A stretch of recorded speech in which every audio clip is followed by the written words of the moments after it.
আসসালামু আলাইকুম বন্ধুরা, আশা করি সকলে ভালো আছেন। বিএনপির চেয়ারপারসন তারেক রহমান ঢাকায় বাড়ি খুঁজছেন।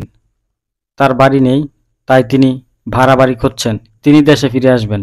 চেয়ারপারসনের উপদেষ্টা আব্দুস সালাম তিনি বলেন, জিয়াউর রহমানের মতো তারেক রহমানেরও ঢাকা শহরে কোনো বাড়ি নেই বা গাড়ি নেই এবং ব্যাংক ব্যালেন্সও নেই। আজ রোববার রাজশাহী নগরের পাঠানপাড়া এলাকায় রাজশাহী মহানগর বিএনপির দ্বিবার্ষিক সম্মেলনে বক্তব্য দেওয়ার সময় তিনি একথা বলেন। তিনি বলেন, আমরা গর্ব করে বলতে পারি, আমাদের নেতা তারেক রহমানের ঢাকা শহরে কোনো বাড়ি নাই, কোনো গাড়ি নাই এবং ব্যাংক ব্যালেন্সও নেই। উনি দেশে আসবেন, কোথায় থাকবেন সেটার জন্য তিনি বাড়ি খুঁজছেন। ভাড়া বাড়ি খোঁজা হচ্ছে। সম্মেলনের প্রধান অতিথি হিসেবে ভার্চুয়ালি যুক্ত ছিলেন তারেক রহমান। গত বছরের 5 আগস্ট আওয়ামী লীগ সরকারের পতনের পর পরিস্থিতির দিকে ইঙ্গিত করে আব্দুস সালাম বলেন, আমাদের নেতার এক নির্দেশে সারা দেশ ঠান্ডা হয়ে গিয়েছিল।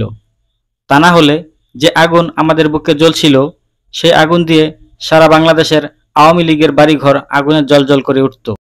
তিনি আমাদের নেতা, প্রমাণ করেছেন তিনি দলের নেতা নন, তিনি দেশের নেতা।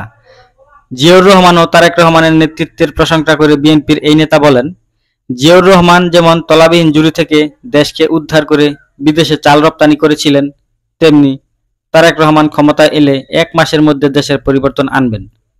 তিনি বলেন, ইনশাআল্লাহ আগামী নির্বাচনে বাংলাদেশের রাষ্ট্র ক্ষমতায় যখন তারেক রহমান আসবেন, তখন তিনি 1 মাসের মধ্যে দেশের পরিবর্তন আনবেন। আব্দুস সালাম বলেন, কোনো চুরি বাটপারি চলবে না, কোনো রাহাজানি চলবে না, কোনো চাঁদাবাজি চলবে না। এখন তো নেতা খালি নির্দেশ দিয়েছেন, কিন্তু ক্ষমতায় নাই, কার্যকর করতে পারেন নাই। তাই ক্ষমতায় আসলে বুঝবেন, অনেকেই টের পাবেন।